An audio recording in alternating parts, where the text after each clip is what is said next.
কিন্তু কারো ঘরে যদি দুপুর বেলায় কৃষ্ণ প্রেমের আগুন লাগে, সে আগুন তো তোমার কৃপা বাড়ি বাড়ি শোনবে না, নেবে না। হরি বল, হরি বল।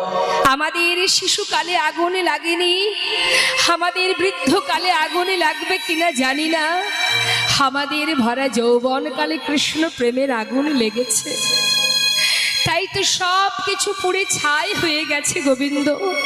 তাই সর্বহারা হয়ে তোমার কাছে এসেছি, কেন জানো? কৃপা বরিশনের আশা আমরা ছুটে এসেছি, কৃপা বরিশনে আশা আমরা ছুটে এসেছি। তাপিতর